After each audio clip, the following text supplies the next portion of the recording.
this is Hannah with Handcrafted Gifts, and I'm here today to share with you my alternative projects for May 2021's Batter Up Paper Pumpkin Kit.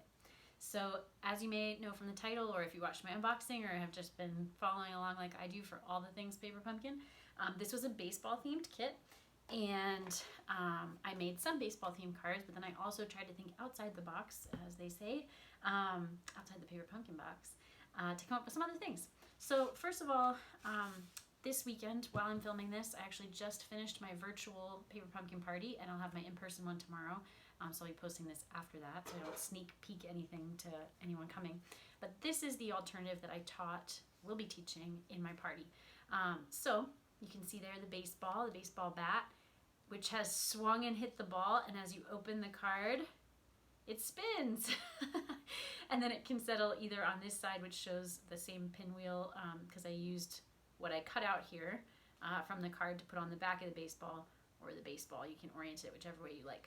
So this used just kit product plus one tool, and that is my stitched circle die, which I used to cut out the card base. You could use a punch if you have one, although it could be tough to get it to fit if you're using the pinwheel card all the way to the center of the pinwheel. But you could also punch anywhere on the card or use one of the other card bases. I liked this one because the red on the stitching matched the red, and again, it kind of looks like, I don't know, the pinwheel is like the energy coming off the ball or something. I used the recently retired Stitched Shapes dies, and I used the second biggest circle, which is a 2.5-inch circle. I worked with someone in my virtual class today who had a different set of circle dies, and the ball itself is 2 inches, so if you can just use something about 2.5 inches, or she had something a little smaller, like 2.25 inches.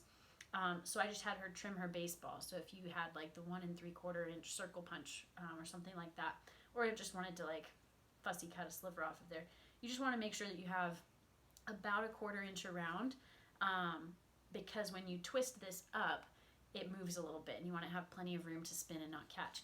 And we just used the basic white baker's twine that came in the kit. I was so pleased that came in the kit because I had this idea. I wanted to do this as my alternate.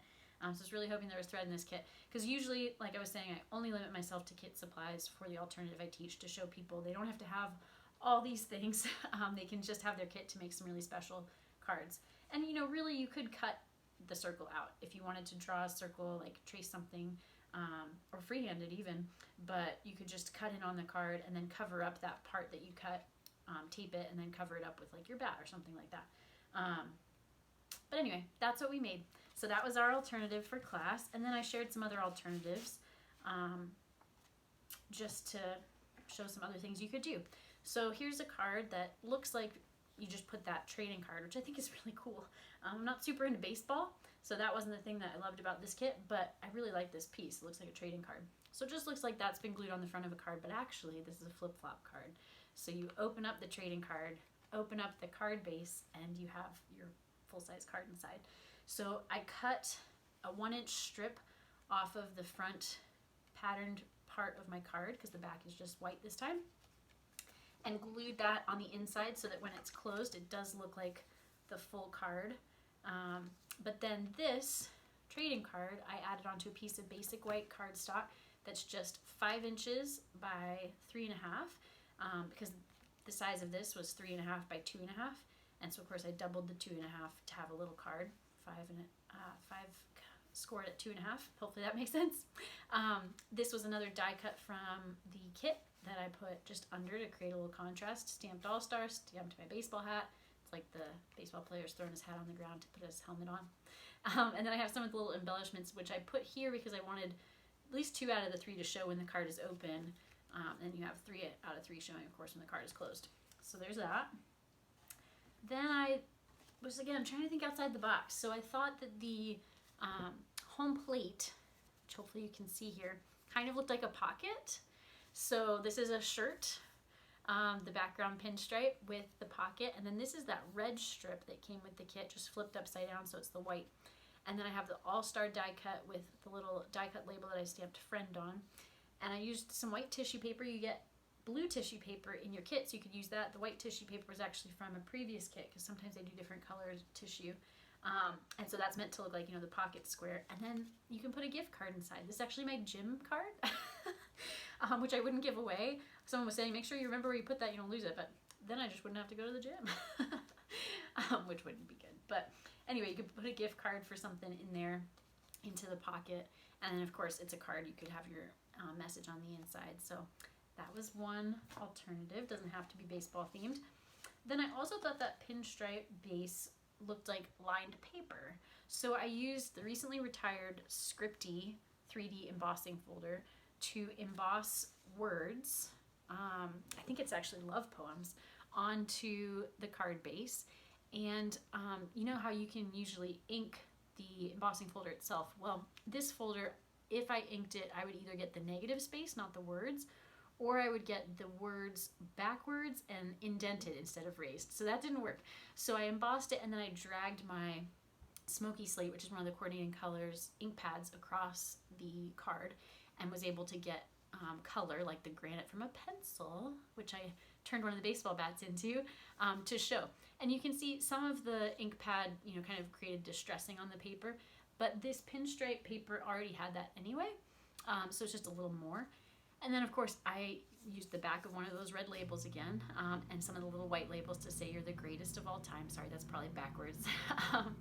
And then, like I said, I turned one of the baseball bats into a pencil by cutting it in half and trimming the top and bottom for the point and the eraser, and then just used a Stampin' Write marker to kind of draw in the point and the, break in the sharpening of the pencil, and then the little eraser. So just something different. And lastly, I did a more nautical themed card. This, again, is just kit supplies plus one sentiment from a former paper pumpkin, which is actually coming out in June as one of the new kits collection kits. They're recycling some past paper pumpkins to get that program started. And so this says you're a lifesaver.